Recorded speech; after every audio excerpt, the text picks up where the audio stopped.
Muy buenos días, les damos a todos los amigos representantes de los medios de comunicación a esta rueda de prensa que realizarán los representantes de las instituciones particulares de educación, eh, como la Alianza de Colegios Multiculturales de México, ACOM, la Alianza para la Educación Superior ALPES, Asociación Nacional de Escuelas Particulares, ANFRANEP, la Asociación Nacional de Escuelas Preparatorias Particulares Incorporadas a la SEP, ANEPI, la Confederación Nacional de Escuelas Particulares, CNEP, y también el día de hoy está con nosotros la Unión Nacional de Padres de Familia, quienes darán a conocer las afectaciones económico-sociales que se generarían si el Poder Ejecutivo Federal publica el proyecto de la NOM 237, que fue aprobada el pasado 24 de septiembre en la Dirección General de Normas de la Secretaría de Economía. Se encuentran con nosotros José Rogelio Varela Cáñez, de la Federación de Escuelas Particulares del Norte de Sonora, Luis Arturo Solís Bravo, presidente de la Unión Nacional de Padres de Familia, Jesús Nájera Martínez, consejero de la Alianza de Colegios Multiculturales de México, y también está con nosotros Itzel Carmona, representante de la Confederación Nacional de Escuelas Particulares. Para iniciar esta rueda de prensa, vamos a darle la palabra a José Rogelio Varela Cáñez, quien nos hará lectura del posicionamiento de las escuelas particulares. Adelante, José Rogelio, muy buenos días. Buenos días. Quienes aquí estamos presentes dejamos de manifiesto a nombre de las instituciones particulares de educación que de tomar el Ejecutivo Federal esa decisión sería un golpe duro a la educación de calidad del país, afectaría la libertad de los padres de familia de optar por una alternativa de educación para sus hijos y provocaría una mayor demanda de espacios en el sistema público de educación y sería una presión para que el Estado mexicano pueda cumplir con su obligación y sobre todo que en estos momentos le sería realmente imposible atender. Desde el instante mismo de la publicación de la NOM 237, en cifras muy conservadoras, por lo menos 18,000 escuelas particulares que formamos parte del sistema educativo nacional, estaríamos en una gran desventaja porque no podríamos no solo cubrir los costos de una nueva norma, que nos obligaría a estos gastos. Tampoco podríamos defendernos de esta decisión mediante un juicio de amparo por los altos costos de tomar esta decisión de judicializar nuestro reclamo. Significa, si tomamos en cuenta que las escuelas mayormente afectadas son instituciones pequeñas que atienden zonas de bajo poder adquisitivo con un promedio de 35 alumnos, sobre todo de educación básica, es donde sería el impacto más fuerte. Si tomamos como referencia 18,000 escuelas con un promedio mínimo de 35, en lo que aclaramos que es muy conservador, la cantidad de niños y adolescentes que se quedarían sin poder continuar con sus estudios sería de 630,000. Si a ellos se les cobrara un promedio de 1,200 pesos mensuales, las instituciones particulares dejarían de recibir al año 9,072 millones de pesos, lo que implicaría el cierre del empleo para 54,200 docentes, al computar a tres docentes por escuela, más el director o una directora, una persona de intendencia, un empleo indirecto, ya sea el contador, la tienda escolar u otro servicio tomado como medio empleo, lo que nos daría la cifra de 99,000 empleos afectados. Si se considera un promedio de 7,000 pesos de salario mensual por empleo, la nómina anual de estas 18,000 escuelas que se perdería suma 8,316 millones de pesos. Además, los gobiernos estatales dejarían de recaudar 207,900,000 pesos por concepto del impuesto sobre nómina, el denominado 2% y sus accesorios.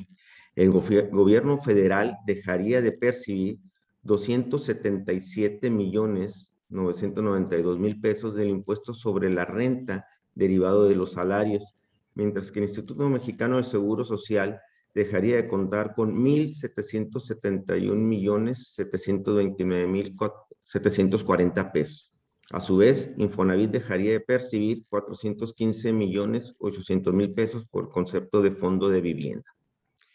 Estas sumas implican un impacto anual en contribuciones de 2.465.521.740 pesos. Aparte, se sumaría 1.575.000 alumnos que dejarían de percibir becas del 40% que ofrecen las escuelas particulares a través de la Secretaría de Educación Pública. Señoras y señores, representantes de medios de información, los representantes de las escuelas de educación particular consideramos que quienes están al frente de la decisión por publicar la NOM 237 no velan por el bien común, sino por el bien de algunas empresas certificadoras y evaluadoras que asistieron a las mesas de trabajo, donde, contrario a nuestras argumentaciones, siempre estuvieron apoyando la creación de la NOM pese a su carácter inconstitucional. Como hemos dicho en ruedas de prensa anteriores, con esta NOM pretenden vulnerar las finanzas de las instituciones particulares, incrementando sus costos administrativos con supuestas certificaciones de cómo se suponen deben promover sus servicios. Convertirles en instituciones de crédito sin la capacidad de fondos ni las facultades para hacerlo, obligándolas a otorgar un plazo de hasta 3 meses y 15 días de gracias a las colegiaturas para cualquier padre de familia que simplemente lo solicite o lo haga de facto. Además, pretenden regular cuándo y cuánto pueden cobrar o incrementar las colegiaturas para mantener la operación de las escuelas. En este contexto, se pone en grave riesgo las instituciones particulares de trabajar y ser entes que puedan sobrevivir por sí mismos. Muchas gracias. Muchas gracias, José Rogelio. Le damos la palabra a Luis Arturo Solís Bravo, presidente de la Unión Nacional de Padres de Familia. Adelante, Luis Arturo, por favor. Buenos días. Muy buenos días, Rogelio. Muy buenos días, Renato. Muy buenos días a todos los medios de comunicación que el día de hoy nos acompañan a esta rueda de prensa. Yo quiero darles a conocer que el día de hoy participamos como Unión Nacional de Padres de Familia en este evento y su servidor como representante de 84.700 padres de familia que están en 30 estados de la República, que es la cobertura que tenemos como Unión Nacional de Padres de Familia. Nos es sumamente preocupante el que la Secretaría de Economía en este momento insista y quiera publicar una norma que, después de hacer el análisis y con los números que en este momento se han establecido, va y atenta directamente a la escuela particular en todo el país. Para nosotros es muy preocupante el que, si se lleva a cabo esta norma, como lo hemos visto en este momento, dejarían de existir un número significativo de escuelas particulares. Nosotros hemos analizado, y así lo hemos externado en otras ocasiones, que la escuela oficial y el sistema educativo del país no tienen la capacidad en este momento de poder absorber toda esa matrícula que tuviese que pasar de la escuela particular a la escuela oficial. Sabemos los graves problemas que tienen de infraestructura, y me refiero a la escuela oficial, los problemas de infraestructura, el acceso al internet y otras situaciones que vive día a día.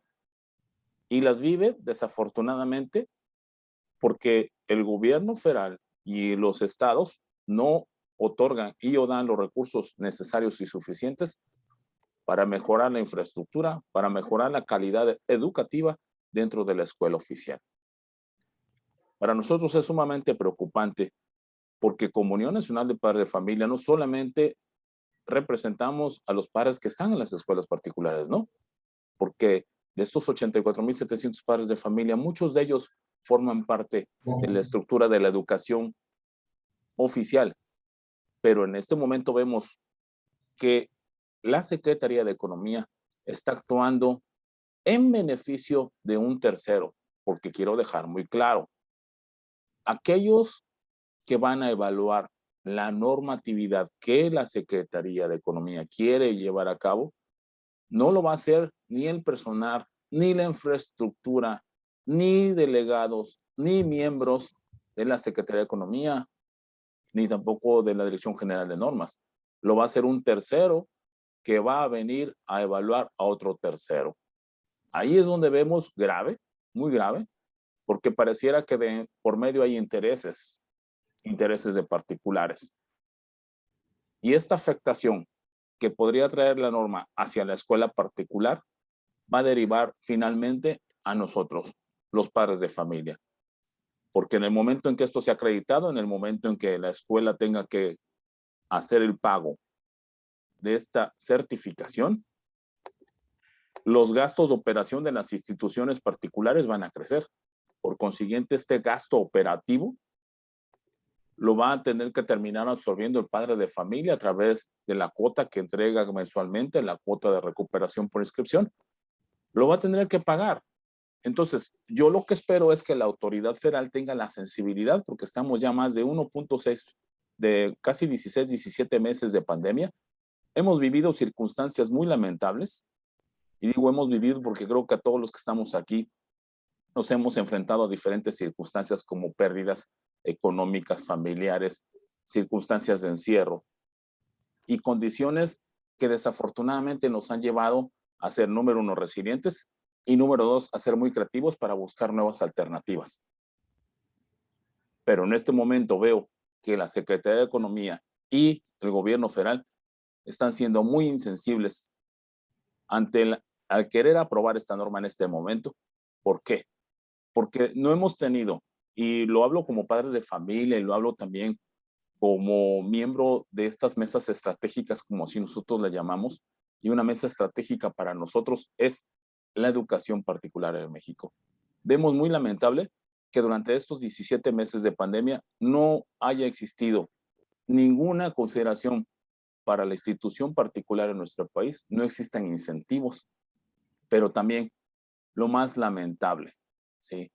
Que después de estos 17 meses, en vez de buscar alternativas para impulsar una educación con calidad en nuestro país, veamos que en el paquete que se está discutiendo, en el paquete económico para el próximo año, y yo ahí sí los pongo a la consideración de ustedes, que ustedes mismos lo observen, que ustedes mismos lo analicen, pues el Estado mexicano no le está dando ningún incentivo adicional, me refiero económico, inversión, a la educación en general en nuestro país. Al contrario, vemos que muchos programas que han sido exitosos en otro momento, ¿sí?, en el tema educativo en nuestro país, los han restringido y o los han desaparecido. Y pongo el ejemplo nada más de la escuela de tiempo completo. Consideramos nosotros como padres de familia que la escuela de tiempo completo trajo un beneficio muy importante en la educación en nuestro país a nuestros hijos y que ahora se ha restringido y casi está a punto de desaparecer. Eso es muy lamentable. Les agradezco que nos acompañen el día de hoy y esa sería la aportación por parte de la Unión Nacional de Padres de Familia. Muchas gracias.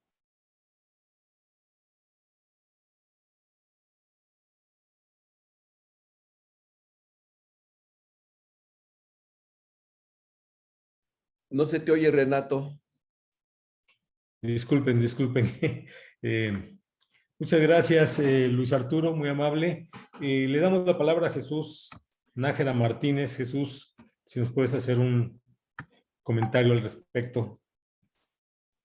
Cómo no, muchas gracias. Muy buenos días a todos. Es impresionante los números que nos presentó el maestro Varela y que les podemos decir son sumamente conservadores. El tener que solamente serían esas 18,000 las instituciones que desaparecieran es un número muy bajo. Ese número yo creo que fácil se multiplica por 3.5 veces. Y es el impacto que se señala, el impacto final anual en las contribuciones para el gobierno federal, pues son 2.500 millones de pesos que deja de recibir la Hacienda en los diferentes conceptos que se presentaron. Quizá lo más caótico y que no se contabiliza dentro de esos 2.500 millones de pesos son los 8.316 pesos que irían a esas 9,000 familias de empleos directos que se perderían. O sea, estaríamos privando, pensando que cada una de esas familias tenga 3 miembros, a 27,000 miembros de ingresos. Esto es totalmente caótico desde ese punto de vista.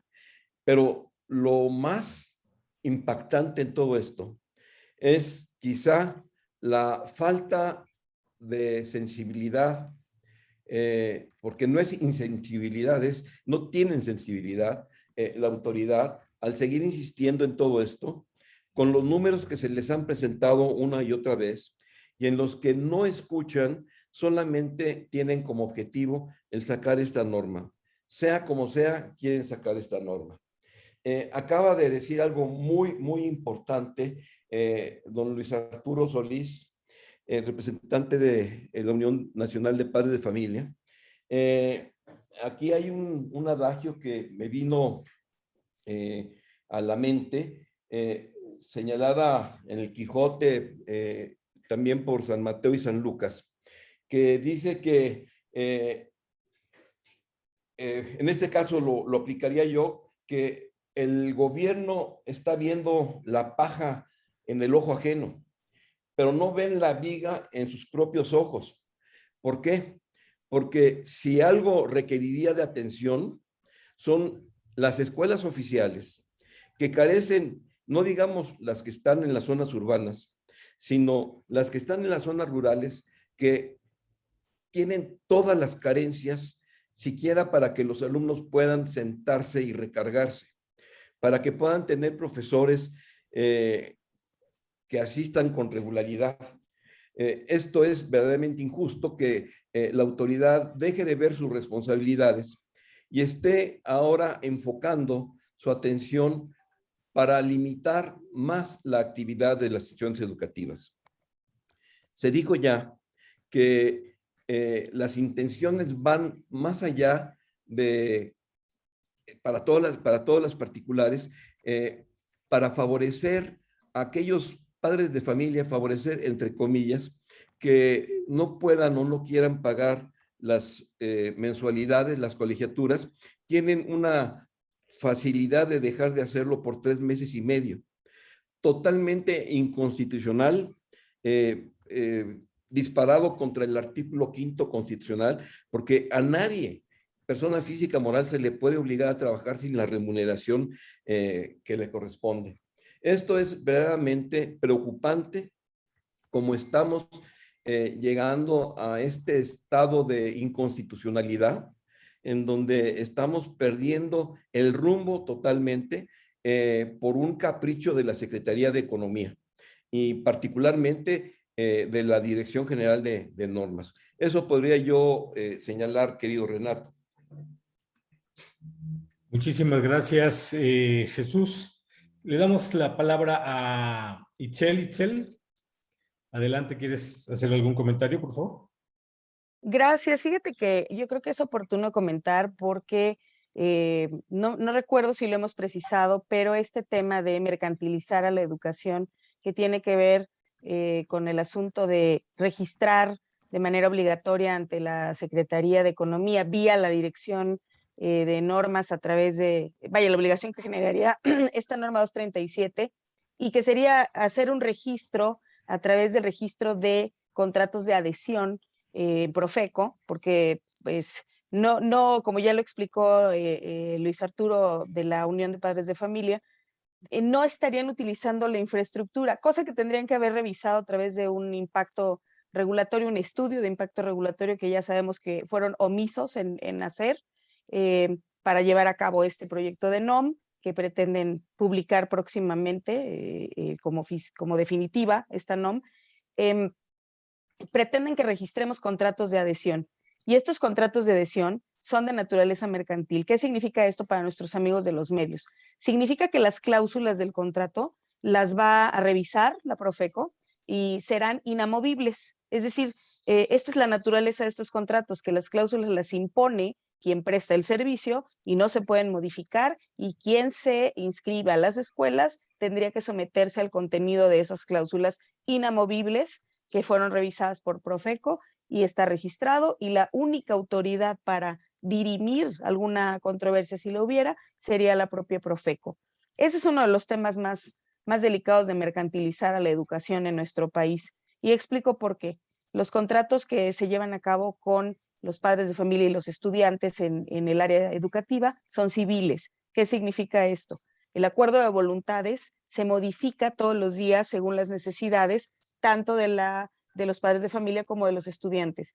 Y las instituciones educativas nos adaptamos a las circunstancias de lo que se va necesitando. Por lo tanto, puede que haya un formato de solicitud de inscripción al inicio del ciclo escolar, donde se dejan descargados datos generales de los estudiantes y de sus papás, y a lo largo del ciclo escolar la relación se modifica, se adapta a lo que es necesario, con lo que ningún contrato perdón, de servicio educativo es igual a otro. Nos vamos adaptando. Si se enferma un estudiante, si algo ocurre, alguna necesidad para el tema de las aportaciones que hacen los papás, vaya, todas las circunstancias que se puedan ir dando a lo largo de un ciclo escolar se van haciendo adaptaciones, cosa que no se puede hacer cuando se trata de un contrato de adhesión por la vía mercantil. Eso por un lado, ¿no? Porque también es una afectación muy, muy directa, la que ya dijo Jesús, que es obviamente inconstitucional, que vuelve a vulnerar al tema de la justa retribución de los profesionales en la educación, que son los maestros, y que es pues la parte más importante de lo que significan los conceptos a los que en el léxico educativo llamamos colegiaturas e inscripciones, estos términos que creen que son conceptos distintos y no, sirven para tener dispuesta la justa retribución en primer lugar de los maestros, porque si no hubiera esa retribución, pues no habría maestros y no habría escuela. Y luego, pues el pago de los derechos que tiene que ver con que podamos hacer educación, y también los impuestos que correspondan.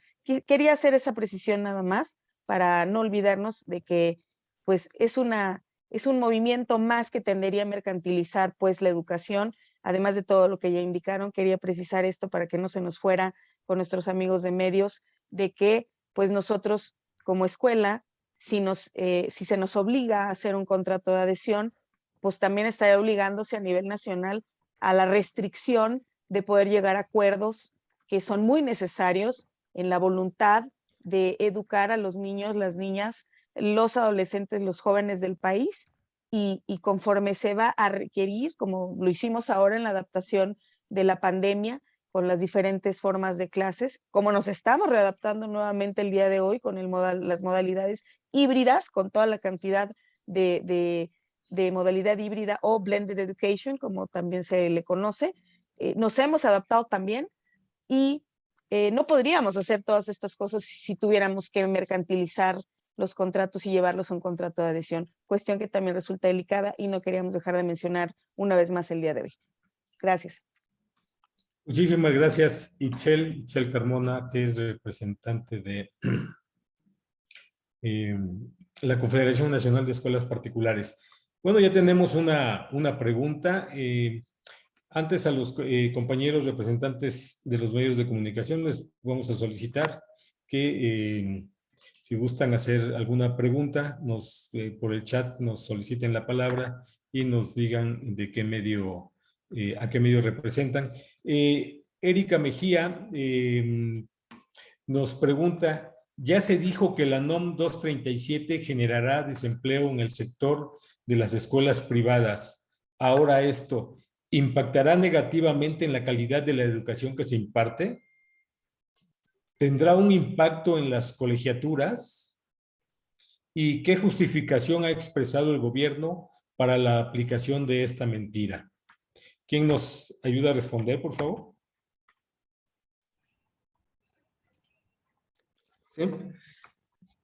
Sí, yo te lo contesto. ¿Qué impacto tendría en las colegiaturas?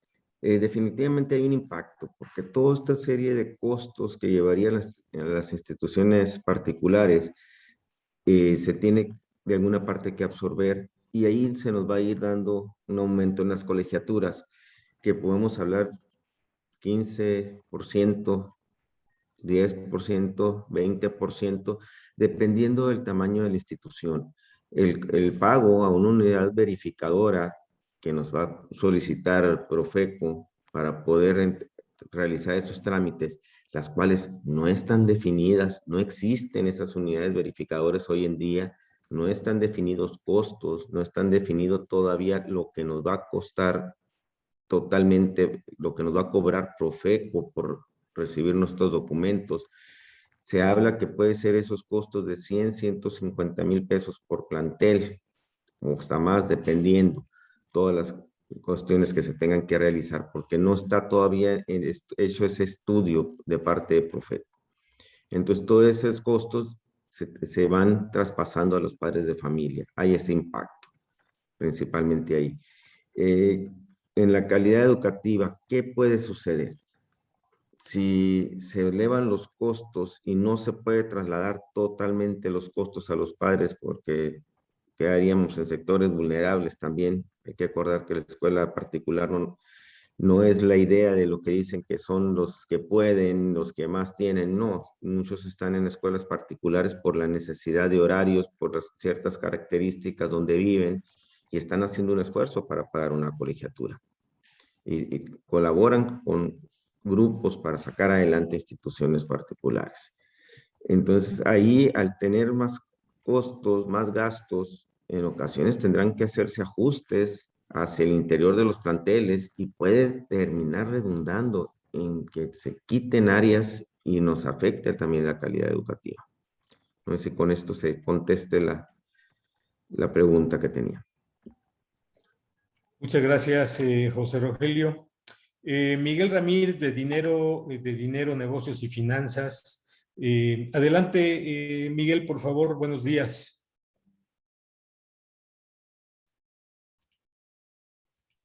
Buenos días.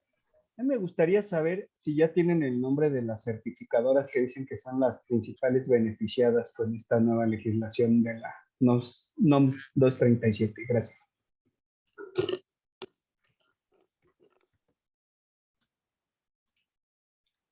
¿Quién nos ayuda a responder esta pregunta sobre si tenemos idea de cuáles son las certificadoras, por favor? Pues mira, tanto como los nombres no, sabemos que se denominarán porque así lo dispone las reglas que tienen que ver con la existencia, por lo menos de esta NOM, que es la ley sobre metrología y normalización, todavía aplicable para la elaboración de esta NOM y su reglamento, se denominan organizaciones nacionales de normalización. Y puede ser aquí viene lo interesante, Miguel, puede ser cualquier persona física o moral que sea autorizada por la propia Dirección General de Normas. Es decir, esta dirección es juez y parte para todo, ¿no? Es muy, muy interesante en la constitución en el proceso de elaboración de las normas y quién tiene facultades para todo el tema que tiene que ver con normas, pues aparece esta área, ¿no? De manera muy interesante. Participantes dentro de las mesas de trabajo, identificamos 2 que no sabemos si ya están registradas como unidades, pero estaban muy interesadas en que esta NOM fuera registrada, y identificamos un despacho denominado IT Lawyers y otro identificado con las siglas CEIDIC, con C. Estas 2 son las que estuvieron de manera muy permanente. Nos queda claro que no nada más participaron en este proceso para este proyecto de NOM, sino también para otros, porque el trato directo era entre Profeco y la Autoridad de Normalización de la Secretaría de Economía, y ellos era como muy íntimo, como muy cercano. Eso fue lo que se percibió, y no tenemos la certeza, porque la verdad es que hemos estado concentrados en que todavía que es posible la cancelación de este proyecto de norma, ocurra eso en beneficio de la educación nacional y sobre todo, ya dijimos, de los intereses de los niños al acceso a la educación y por supuesto a la economía de las familias de millones de mexicanos. Nos hemos concentrado más en esa parte, en identificar quiénes serían pues las unidades, ¿no? Pero puede ser cualquiera que solicite, digamos, ese registro y se los den. Pero sí distinguimos a estos dos de manera, pues ahí, muy participativa. Y hasta ahora, pues es la información que tenemos. No nos quedaría la menor duda de que habría más, por supuesto, para poder llevar a cabo esto. Y pues también, ¿no? Nuevamente decimos la libertad de que en el caso de que esta norma exista, pues no se requeriría de que haya una queja de por medio. Ya ven que Profeco se activa a través de una queja. No habría necesidad de una queja, aquí habría las facultades a través de Profeco para ejercitar en la inspección y la vigilancia de esta norma a todas las escuelas.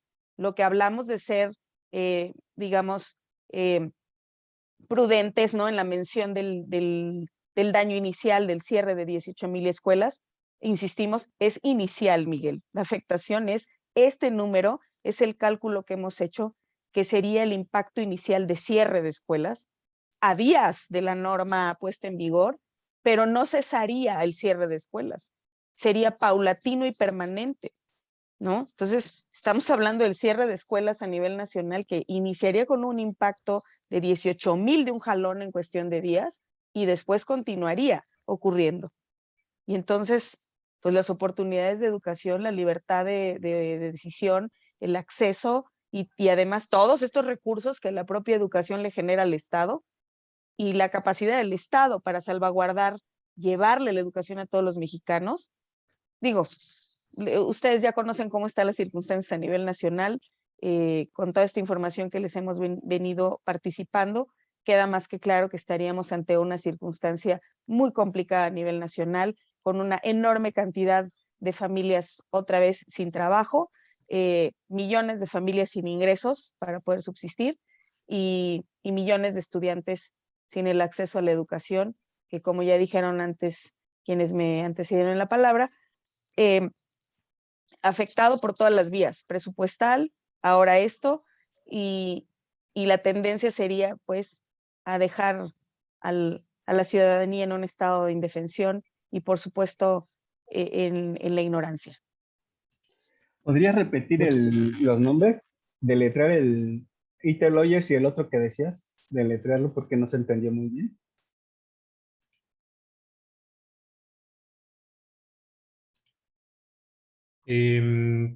No se Está escuchó. apagado tu micrófono.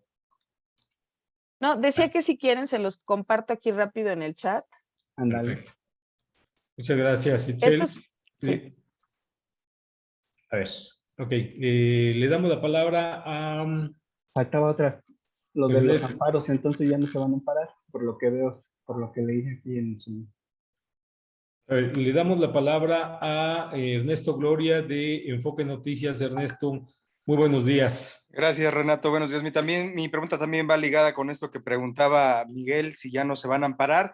Preguntarles también, ya conocen el documento final que se aprobó por parte de la Secretaría de Economía.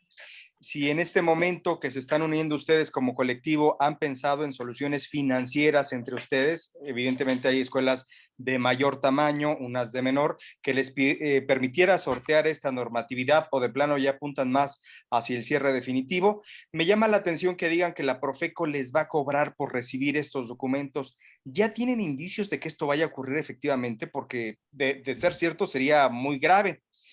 Es una dependencia que las gestiones que realiza son pues completamente gratuitas. En las primeras conferencias señalaban que las certificaciones rondarían en alrededor de no más de 10,000 pesos, más o menos. Hoy dicen que son 110,000. ¿Me podrían por favor aclarar esta cifra? Muchas gracias. Con gusto yo les contesto una primera parte. Por supuesto que habría que ampararnos, no hemos dejado de considerar el amparo, esta es la defensa obviamente última a la que querríamos recurrir, que tendría que usarse en el caso de que la norma entrara en vigor. Por supuesto que iríamos al amparo.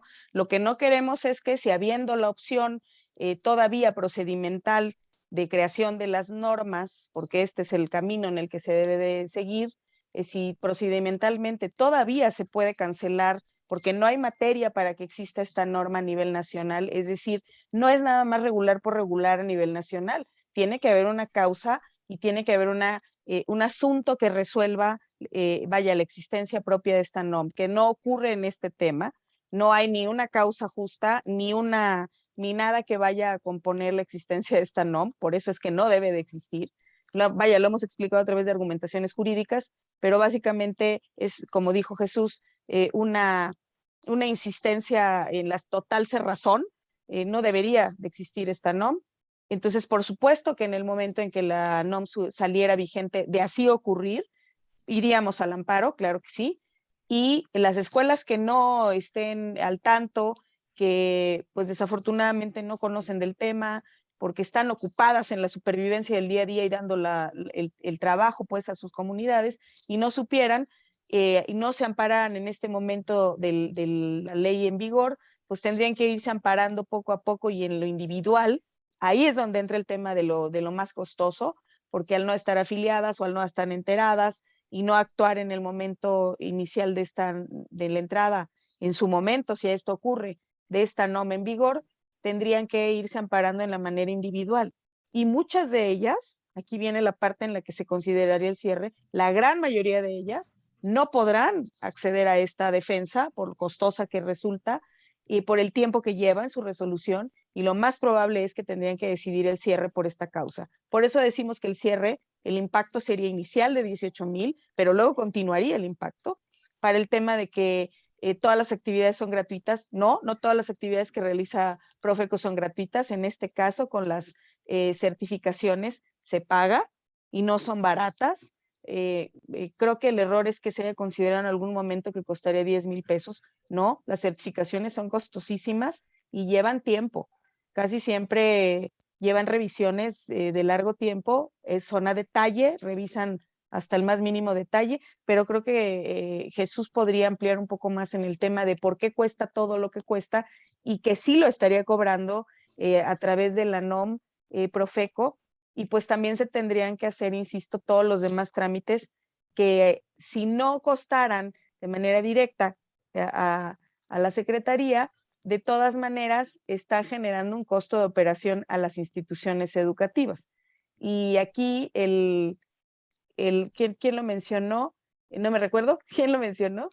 El presidente de la Unión dijo claramente en la intención de revisar qué puede estar ocurriendo en función de otorgar autorizaciones a unidades certificadoras, la misma área que pone la NOM, y se desprende pues que puede haber ahí intereses que no conocemos.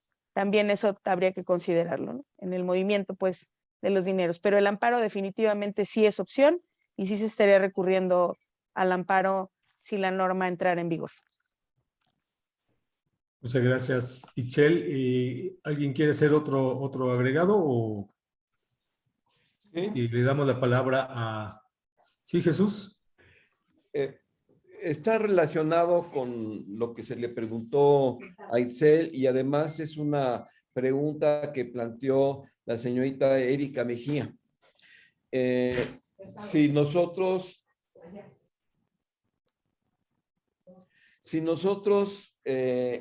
consideramos, la pregunta de Erika es, bueno, ¿qué pasa si se cierran esas escuelas? ¿Cuál va a ser el impacto para el presupuesto federal? Hay una investigación, hay un cuadro de la OCDE cortado al año de 2020 que dice que en los países exitosos se invierten $580 mensuales en educación. Eso hay que multiplicarlo por 2. México es de los que menos invierten y de los que menos siguen invirtiendo en educación. Nuestro presupuesto en términos reales y en términos absolutos cada vez va para abajo, para abajo. En México, las escuelas dependientes del Estado invierten $119.88 por mes, $120 por mes, lo que representa 28,800 pesos al año.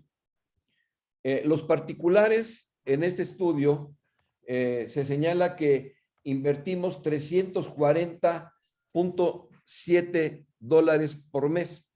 Si nosotros multiplicamos lo que invierte el Estado, que son $119.88 por mes, tenemos en números redondos 28,500 pesos anuales.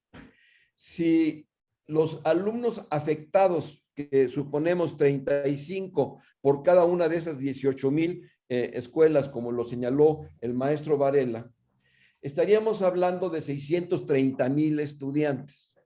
630,000 estudiantes por 28,500 pesos le representaría al Estado invertir 17,955 pesos anuales. Esto es 18,000 millones de pesos. Más lo que, esa es muy buena pregunta, Erika, más lo que ya se había señalado del impacto en contribuciones, en impuestos, que dejaría de percibir de los 2,500 millones de pesos. Esto es por una parte. Por otra parte, y para terminar la idea anterior, también relativa a lo mismo, las escuelas que dependen del Estado no son gratuitas. Nosotros pagamos la colegiatura de todos los jovencitos, de todos los niños y de la juventud que asisten a las escuelas que dependen del Estado. Esas contribuciones, esas colegiaturas que pagamos todos los mexicanos, son las contribuciones llamadas impuestos. O sea, que la educación pública no es para nada gratuita. La pagamos todos los mexicanos. Y en esta parte es lamentable que los mexicanos no estemos viendo que hay una retribución al pago de nuestros impuestos con una buena educación de calidad en el Estado. Esto es, finalmente, repito que ven la paja en el ojo ajeno y no ven la viga que tienen en el propio. Esto para redondear la idea. Muchas gracias, Jesús. Gracias. Gracias. Le damos la palabra a César Méndez de TV Azteca. Estimado César, buenos días. Adelante, por favor, con tu pregunta. Hola, ¿qué tal? Buenos días, gracias. Yo tenía algunas preguntas. Primero, tendría que ver con la de los 18,000 escuelas o instituciones que cerrarían. ¿Esto de qué universo sería? Y así como hablaba ahorita Itzel de que sería un cierre inicial, ¿hasta cuántas podríamos ver que cierren a fin de año? Si podríamos dar un estimado, porque finalmente sí pues sería una cantidad muy pequeña si estamos hablando del universo de instituciones privadas. Y por favor quisiera que me repitieran ese dato.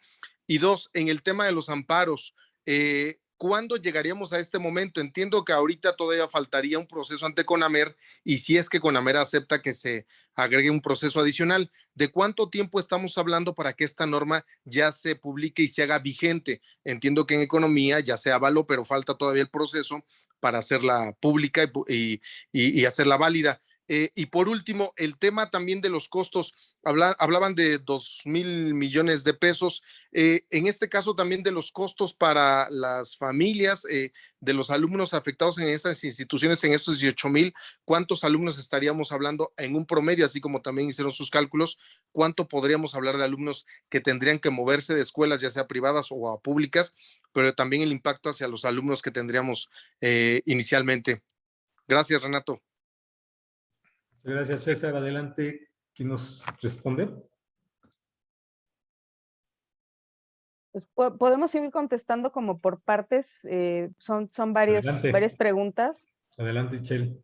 Entonces, en el tema, yo podría contestar el tema del amparo, y si me ayudan mis compañeros con el tema de los números, mucho mejor, ¿no? Entonces, en el tema del amparo, César, el amparo se daría en el momento en que la norma se publique en el Diario Oficial de la Federación como definitiva y entra en vigor.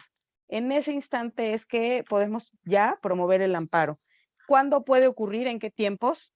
Pues pueden, como si se hacen las cosas como debe de ser, pueden ser días, pueden ser semanas. Si se hacen las cosas brincándose el procedimiento, siendo omisos en el procedimiento, como tenemos antecedentes de que ha venido ocurriendo, pues pueden publicar mañana. Es más, hoy ya no, porque ya habría salido la publicación en el diario oficial, ya lo hubiéramos visto, pero puede ser desde mañana, en cualquier momento, si no cumplen con el procedimiento, ¿no? Estamos finalmente a la expectativa, también en la búsqueda de un acercamiento con la CONAMER, para que pues se rijan conforme a su razón de existencia, hagan la revisión adecuada, por supuesto manifestar nuevamente los argumentos de por qué no debe existir como vigente esta NOM, porque quien tiene que llevarle pues los argumentos vertidos en el proceso no solo de consulta pública, sino también de revisión de la NOM, es pues el propio, el CONCE, ¿no? El comité que revisa, es quien le lleva a la CONAMER. Entonces la CONAMER se entera de lo que la CONCE quiere y la CONCE aprobó la NOM. Entonces son juez y parte, ¿no? Estamos buscando un acercamiento directo, pero en caso de no suceder esto, el amparo se puede promover ya, es contra una ley autoaplicativa, así se denomina, y tendría que ser en el momento en el que sale la publicación en el Diario Oficial de la Federación y la entrada en vigor de la NOM 237 cuando eso ocurriera. A partir de ese instante ya estamos en posibilidad de en días presentar el amparo en la defensa de las instituciones. Y bueno, le dejo la voz a mis compañeros para contestar la parte de los datos de números. Sí, bueno, continuando con los datos de números. Aquí el análisis, cuando se veía las 18,000, nos íbamos a escuelas más vulnerables por tamaño y condiciones económicas donde se manejan. De ahí que se tomaban escuelas pequeñas de alrededor de promedio de 35 alumnos. Si nos cambiáramos un poquito de niveles y dependiendo qué tan agresiva terminen sacando esta norma. Si bien hay escritos, pero todavía hay muchas partes pendientes. Hay escuelas y sabemos que si no la cumplimos, fácilmente pueden entrar multas 100, 200, 1,000 pesos, 1,000,000 de pesos, porque así están las multas de Profeco. Quedan mucho a criterio del que la aplica, de cómo ve la institución y tienen rangos muy abiertos. Entonces, a una institución pequeña, nomás al ver que tenga riesgos de tener multas de 200 hasta más de 1,500,000 de pesos, pues ahí empieza el miedo y dices, es que no puedo cumplirla, no tengo para cómo afrontarla, y menos si me llega una multa de ese tipo. De ahí mejor ya cierro. Entonces, mucho el cierre depende de cómo, en qué términos terminen de publicar dicha NOM y cómo vengan las demás criterios que tienen que poner y las unidades verificadoras para poder prever todo ese tipo de costos. Desgraciadamente esta NOM no ha sido publicitada ni sociabilizada en todos los niveles. En muchas partes todavía no se conoce el alcance que tiene, que va a tener. Entonces, a muchos se les va a dificultar. Hay muchas escuelas que están de apoyo por otras escuelas en las sierras, en lugares vulnerables, que ahí pues, esas serían las que dejan de trabajar en los primera instancia. Pero fácilmente este número, estábamos hablando de escuelas de 35 alumnos promedio. Si siguiéramos con las mismas 18,000 escuelas, pero cambiamos un poco los niveles, que nos vamos a 65 alumnos por escuela, inmediatamente estamos hablando del lugar de los 600,000 y fracción alumnos, nos estamos yendo al doble, a 1,200,000 alumnos. Y de ahí el impacto que hablábamos de 2,5 millones de impacto, fácilmente lo podemos tener rondando los 4,000 millones de pesos de impacto en contribuciones que dejaría de recibir los gobiernos, la cantidad de alumnos que se quedarían fuera, los gastos que tendría Secretaría de Educación para afrontarlos. En muchos casos estos alumnos, cuando el nivel de escuelas que estamos viendo, al cerrarse, muchos de esos alumnos, la gran mayoría, se irían al sistema público de escuelas. De ahí que no lo prevemos tanto un cambio. Una escuela muy grande que llegue a cerrar, y que tenga otro nivel económico, pues pueden cambiar a niveles más económicos de escuelas. Pero sí, la realidad es que va a ser un impacto bastante fuerte.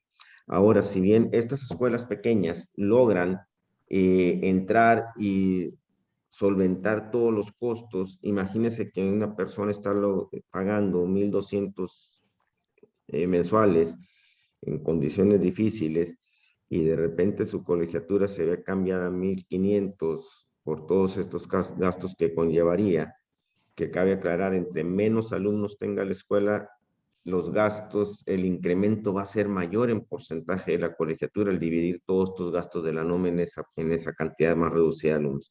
Entonces muchos optarían definitivamente por salirse de esas escuelas, no podrían afrontar esos gastos los papás y de ahí también se irían al sistema público.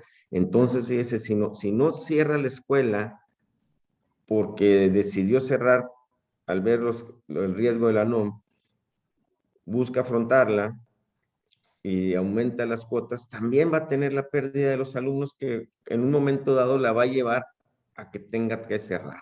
Entonces se hace un círculo ahí bastante difícil que nos va a generar el problema grave, ¿no? No sé si con esto se contesta.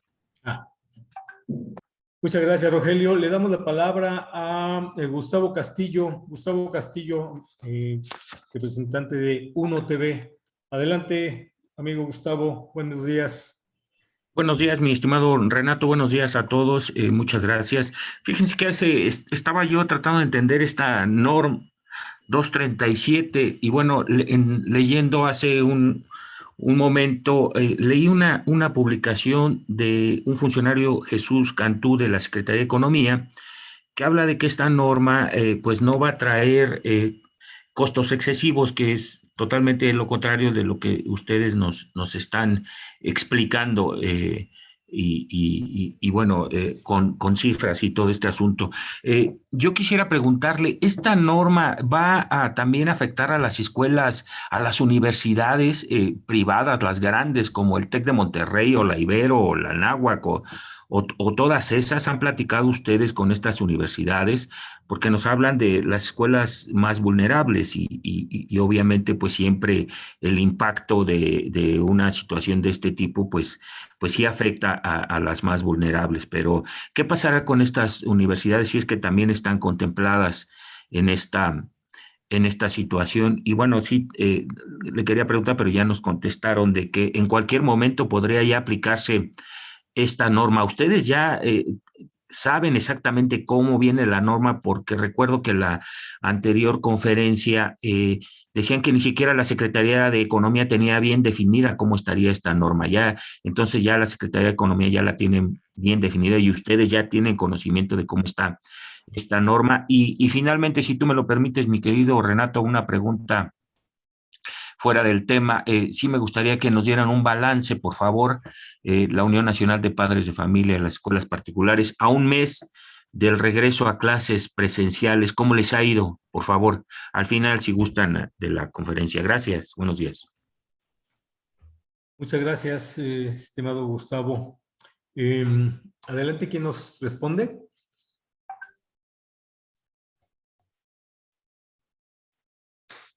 Jesús, Itzel. Creo que Itzel. Perdón. Sí. Sí, estaba recapitulando para poder contestar el comentario de Gustavo. Es que voy a intentar ser breve para ver si puede quedar clara esta parte, porque son temas de la técnica jurídica, entonces espero ser lo más precisa posible.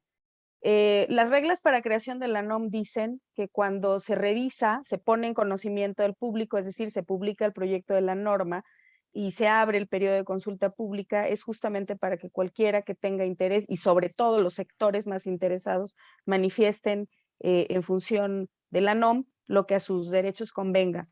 Esto ocurrió con un texto en la NOM dirigido a todos los particulares que hacen educación a nivel nacional, sin distinguir niveles, ni grados, ni tipos, ni nada. Es decir, de manera general se publica la NOM. Y las reglas de creación de la norma dicen que cuando el texto cambia de manera radical del texto original y al texto derivado de las revisiones de la consulta pública y de los grupos de trabajo, si cambia de manera radical, tendría que someterse este nuevo texto de la norma otra vez al procedimiento de consulta pública y otra vez de grupos de trabajo. Obviamente esto no está ocurriendo, a pesar de que se publicó un texto de la NOM, del proyecto de la NOM, y al día de hoy es otro. Y explico. Iba dirigido a todos los particulares sin distingo de niveles, de tipos, de tal, sino a todos los particulares en la educación a nivel nacional, que incluye todos los tamaños de escuelas. Y aquí lo que parte de la pregunta la respondo, la afectación es, lo haré con una frase, un dicho de nuestro país, la afectación es según el sapo la pedrada, es decir, si los colegios son pequeños, ese es el impacto al tamaño del colegio.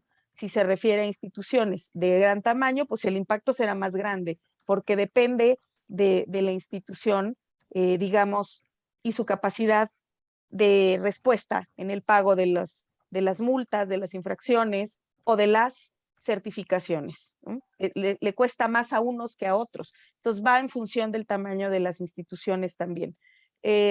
Entonces, regreso a la parte que estaba explicando del tema de qué ocurre con la NOM y su contenido.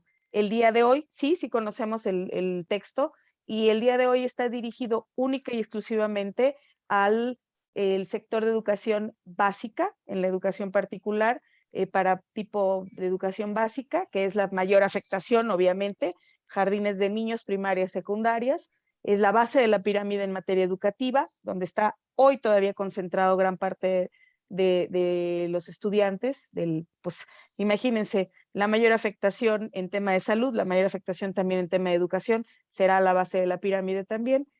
Y la noticia de la gran área, dicho así, expresado así, la gran área de oportunidades que representa, que ya no sea una NOM para todos los tipos y niveles, porque entonces habrá una NOM para cada tipo y nivel de educación. Es decir, la pretensión es replicar la NOM, esta 237, este proyecto de 237, replicarlo para cada nivel y tipo de educación que existe en el país, sin exceptuar la educación, la capacitación laboral, sin exceptuar a quienes hacen un proceso educativo, por ejemplo, quienes enseñan, quienes dan clases de cocina en sus casas, o enseñan idiomas, o hacen formación para el deporte o las artes, porque hay muchas academias que se dedican a eso. Entonces, habría NOMs para todos los diferentes tipos de proceso de enseñanza-aprendizaje que existan a nivel nacional. Una para cada tipo, ¿no? Y por supuesto, no se dejará de considerar en su momento que las instituciones educativas del Estado, me voy a referir otra vez a la forma, porque la forma es fondo, somos los particulares en la educación, y por otro lado las instituciones educativas del Estado, términos correctos para referirnos a unas y a otras, constitucional y conforme a la Ley General de Educación, también estarán generando seguramente una NOM que tiene que ver con ponerle pues reglas a las instituciones educativas del Estado, pues y según el concepto que se maneja por esta dirección de comercializar la educación, pues también las instituciones educativas del Estado entran en ese concepto de comercialización. Es decir, dan al público una oferta académica y le ponen costo, la publican, la hacen saber y le ponen costo. A esa que estoy explicando de manera muy breve, muy somera, a eso es a lo que le llaman comercializar la educación. Y lo hacen, pues no solamente las particulares en la educación, sino todos los que hacen educación a nivel nacional en todos los tipos, formas, niveles, grados, estilos, etcétera. Entonces es más que delicado lo que está ocurriendo, no solamente, insisto, en el contenido, sino en el proceso de creación jurídico de la NOM. No sé si quedó clara esta parte de la respuesta a la pregunta elaborada, si no estoy a la orden. Para la otra parte, les dejo la palabra a mis compañeros. Sí, muchas gracias, Itzel. A ver si nos podemos ir un poquito más rápido. Sí, ¿quién más va a responder? Si no, le damos la palabra a Luis Arturo Solís Bravo. Por favor, Luis Arturo. Muchas gracias. Gracias, Renato. A la pregunta expresa de cómo vamos a un mes de retorno a clases. Les quiero informar que a nivel país traemos un promedio de un 50% de niños que han regresado a la educación en nuestro país que han regresado y retornado a las escuelas. ¿Por qué el 50%? Porque todavía existe el temor de los padres de familia, sobre todo vamos a referirnos a nivel básico y en algunos casos media superior, en que los padres de familia han tomado la decisión de no llevar todavía a sus hijos ante las condiciones que existen de pandemia en nuestro país. Y derivado también a las declaraciones que los mismos funcionarios, y me voy a referir muy particularmente a López-Gatell, que yo siempre lo he dicho, es muy desafortunado sus precisiones, porque pareciera que en vez de basarse en la ciencia, se basa en lo que le dictan. Y eso definitivamente deja en un estado de indefensión y sobre todo en un estado de incertidumbre a los padres de familia a nivel nacional. Porque al no existir una información clara, los padres de familia, por consiguiente, pues no actuamos en consecuencia. ¿Qué significa? Pues seguimos siendo reservados en enviar o no a nuestros hijos a una aula. Afortunadamente ha habido secretarios de Estado, me refiero a los secretarios de Educación en los estados, junto con los gobernadores, que han tomado a bien precisar y o hacer uso todavía de la semaforización y decir, en tales comunidades, en tales municipios, asistirá solamente un porcentaje de niños, cuidando este regreso a clases. Recordemos que la Secretaría de Educación Pública, el ISSSTE, dio a conocer las 5 herramientas para el retorno a clases. Entre esas herramientas estaba el poder tener un aforo no superior al 50% en las escuelas mientras siguiera la semaforización en colores rojo o naranja. En algunos de los estados o en la mayoría se ha cumplido. Los padres también, le vuelvo a repetir, han sido cautos. Y aquí está la pregunta y rápido la respondo. Yo mismo me la hago y la digo. La vacunación a los menores de edad en este país todavía no se ha contemplado por parte del Estado. Sabemos de antemano, y ya lo hemos visto, ustedes mismos lo han declarado, aquellos padres de familia que han presentado los amparos para poder vacunar a los mayores de 12 años. Esperemos que el gobierno tenga la capacidad y sobre todo la voluntad política de poder también vacunar a este sector. Será la responsabilidad y la decisión del padre de familia si lo vacuna o no. Pero ahorita yo lo que esperaría por parte del Estado es que termine de vacunar a los mayores de 18 años. Todavía existe un número muy considerable entre el total de mexicanos mayores de 18 años contra los que están vacunados. Esperemos que este proceso de vacunación se dé.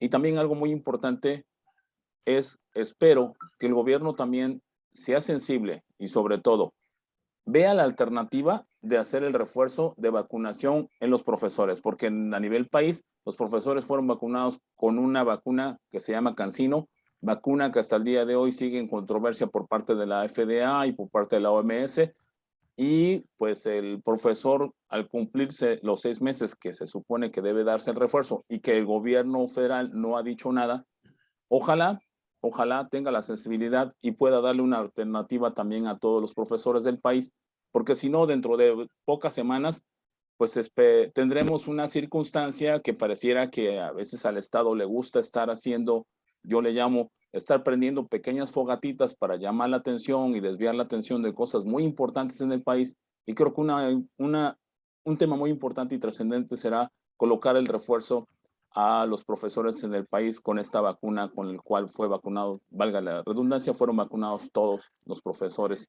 en este país. Yo espero que exista una respuesta pronta por parte del Estado y que la educación en nuestro país camine por la senda de una educación con calidad y no estar, como lo estamos en este momento, discutiendo un tema que no debería de discutirse cuando podríamos discutir temas para la mejora educativa en el país. Muchas gracias. Muchas gracias, Luis Arturo. Y bueno, pues vamos a cerrar nuestra rueda de prensa con comentarios finales. Rogelio, ¿tienes algún comentario final, por favor? Sí, esta NOM no es cualquier cosa. El impacto sigue siendo fuertísimo después de que las instituciones de educación tuvieron un impacto por la pandemia. Ahora llega este otro problema. Un impacto que tenemos calculado, como lo ponemos en los números, el inicial. Hasta que no se vea una la realidad, que la publiquen, vamos a poder saber el alcance total que va a tener de cierres, que no es nada alentador. Va a afectar tanto a las instituciones como a las familias que envían a sus niños a las escuelas. Es un impacto bastante fuerte, como lo manejamos en número, a las instituciones públicas les va a afectar IMSS, Infonavit, gobiernos, todo lo que dejan de percibir. La realidad es que esta le están basando en un supuesto de que dicen que hay alrededor de 2.500 quejas en el año pasado las instituciones educativas, que tienen un universo de más de 6 millones de alumnos. Si lo vemos así, no es nada la queja que hay. Tenemos muchísimas áreas donde hay mayor número de quejas y no se hace este trabajo.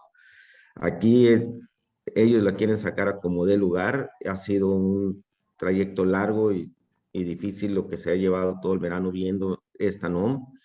Y ellos no quieren, ni la Secretaría de Economía, la licenciada Tatiana Cloutier, no ha querido atender a las instituciones como se debiese ver y ver la problemática que se deja venir.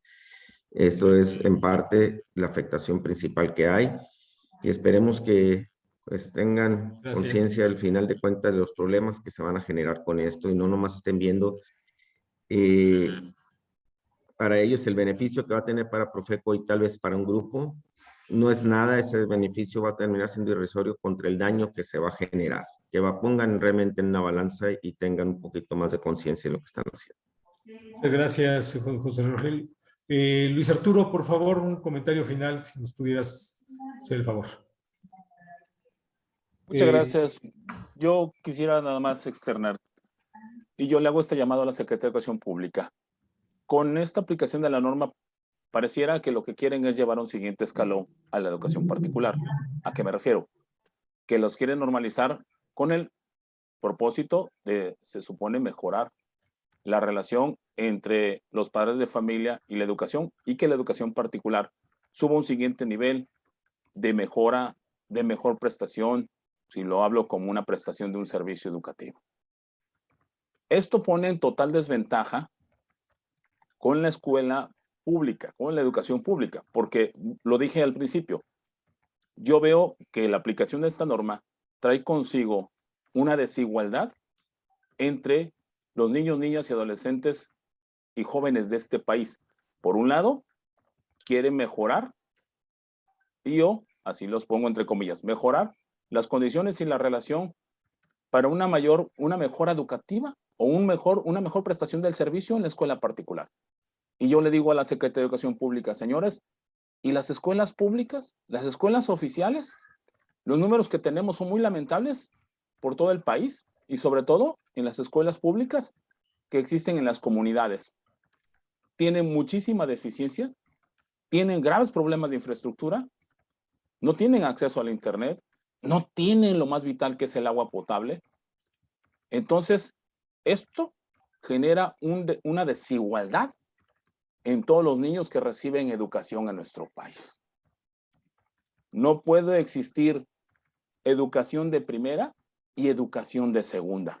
La educación en este país debe de ser única y no puede existir educandos de primera y educandos de segunda. Entonces yo le pido a la Secretaría de Educación Pública, a la maestra Delfina Gómez, que también le entre al tema, que también externe en este momento.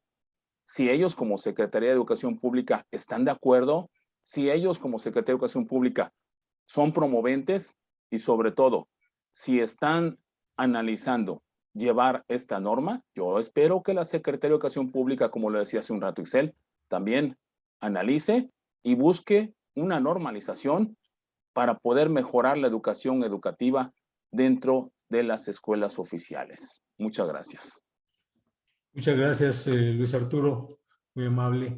Le damos la palabra a Jesús, a ver si, y mientras digo también, en este cierre, Jesús o Itzel nos pudieran también ayudar a responder muy rápidamente esta pregunta, porque ya nos pasamos de la hora. Nos pregunta, son Alondra Ávila de Milenio del Estado de México, que si tenemos los números, si se puede precisar el número o porcentaje que representa el Estado de México a nivel nacional del total de escuelas afectadas por la norma. ¿Sí? Por favor. Gracias, Renato. Pues soy reiterativo. Para que una norma se justifique, para que una norma se dicte, exista, debe estar motivada. La autoridad, cuando nos motivó el porqué de esta norma, dijo lo que señaló hace un momento el maestro Varela. Tenemos 2,500 quejas contra las escuelas particulares. Oye, 2,500 quejas en el último ejercicio. ¿Sobre cuántos estudiantes? Más de 5 millones de estudiantes. Oye, esto es el 0.008% de las quejas. ¿Cuántas de esas 2,500 quejas se resolvieron favorablemente o no tenían razón de ser? No sé. Entonces, no hay ninguna justificación por ese porcentaje. El interés definitivamente es otro. Esa norma, como ya se señaló hace un momento, tiene otro interés. Entonces, no a la NOM, sí al Estado de Derecho. Por último, creo que el Estado de México representa por ahí del 15% de la población del país. Creo que no tengo el dato en la cabeza, pero por ahí debe de ser el porcentaje de escuelas que estén dentro del Estado de México. Muchas gracias a todos. Muchas gracias, estimado Jesús. Y le damos la palabra a Itzel Carmona. Itzel, por favor. Muchas gracias, Renato. Pues agradecerles nuevamente a quienes están representando los medios de comunicación, que insistimos, ¿no? Por difícil que es la labor, más aún agradecidos estamos de que nos ayuden a sensibilizar y hacer llegar la información adecuada a la ciudadanía. Pues es contundente, es no a la NOM 237, solicitar la cancelación de ese proyecto de NOM. Todavía es prudente que no se activen otras circunstancias que generan pues costos y movimientos y temas que tienen que ver pues con complicar la vida nacional. ¿Para qué? Cuando en este momento podrían cancelar esta NOM y reconsiderándolo, hacerle un mayor beneficio a la ciudadanía y en general a México al cancelar esta NOM. Y por supuesto, pensar pues en que los beneficios que dejaría de percibir incluso el Estado son enormes, y poner en el centro de la educación, como mandata el tercero constitucional, a los seres humanos, a los individuos que desde pequeñitos hasta las edades adultas tienen el derecho fundamental a la educación en nuestro país, que no deberíamos de estar limitando, que no debería de haber una restricción, como lo que significaría la puesta en vigor de esta norma. Muchas gracias. Muchísimas gracias, Itzel. Muchas gracias a todos nuestros panelistas, Luis Arturo, Rogelio, Jesús, Itzel, y muchas gracias a nuestros amigos, compañeros periodistas, a quienes saludamos y, bueno, pues les damos las gracias por haber estado en esta rueda de prensa. Que tengan, y esperamos haber respondido todas sus preguntas. Muchísimas gracias, muy buen día y pues a seguirnos cuidando. Muchas gracias. Gracias, muy buen día a todos. Gracias a todos por participar.